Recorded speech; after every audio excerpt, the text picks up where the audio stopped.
in the arena. What does he owe to Russia? Here's how a single Senate Republican could begin to unravel the mystery. For all the attention given to the felonies committed by Michael Cohen and Paul Manafort, the Mueller investigation still hasn't shined a light on the central mystery surrounding Donald Trump's presidency thus far. Just what, if anything, he owes to Russia. If he has no Russian connection, why is the president so deferential to Russian President Vladimir Putin and so intent on silencing Russian accusers like former CIA Director John Brennan? There could be innocent explanations, of course, but many Americans, including some Republicans, are puzzled. The answer may lie inside documents we've been talking about for 2 years: his tax returns. If Trump does have a clear connection to Russians, if he owes them money, or if he has business partnerships with Putin allies, the returns may provide useful clues and would certainly be a worthwhile place to look. There's no law requiring a president to publicize his taxes, as we learned when Trump defied 40 years of precedent and refused to release them during the campaign.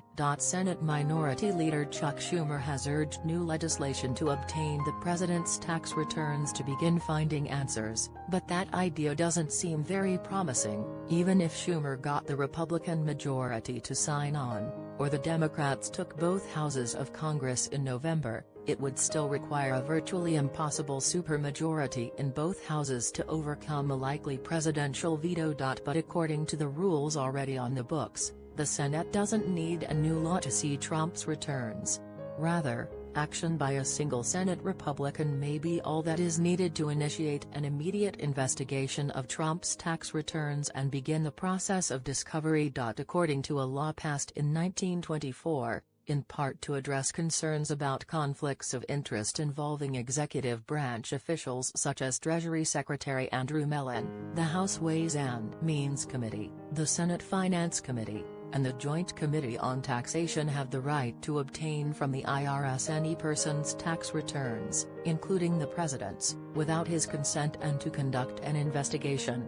If there is a legitimate purpose, the committees may then release the tax information to the Congress for potential disclosure to the public. Right now, the Republicans hold a mere one-vote majority in the Finance Committee, which means consent by a single Republican on that committee could be enough to authorize committee action. Once authorized, the committee can act immediately and unilaterally without the agreement of the rest of Congress, the passage of a new law, or the filing of any lawsuit.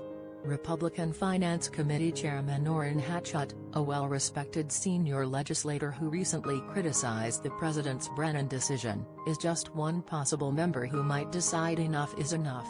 With his leadership, other committee Republicans troubled by the president's performance in Helsinki, including Senators Charles Grassley, Rob Portman, Patrick Tumipa, and Tim Scott SC, serious legislators all, might well follow.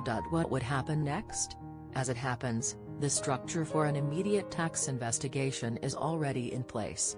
The nonpartisan staff of the Joint Committee of Taxation has both the expertise and integrity to conduct a confidential investigation requested by the Finance Committee.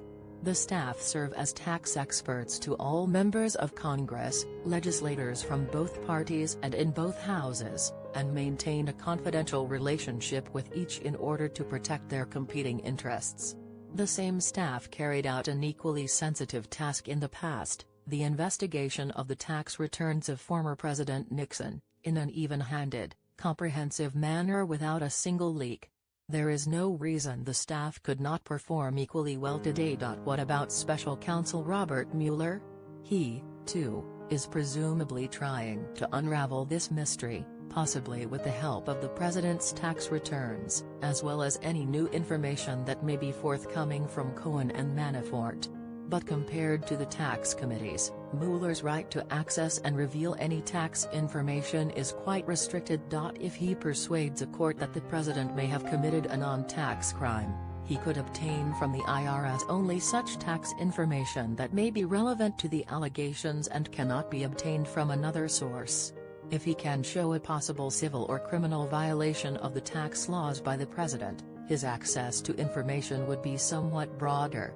In either case, however, he could disclose the tax information only in limited circumstances, such as if it is directly related to the resolution of an issue in a judicial proceeding involving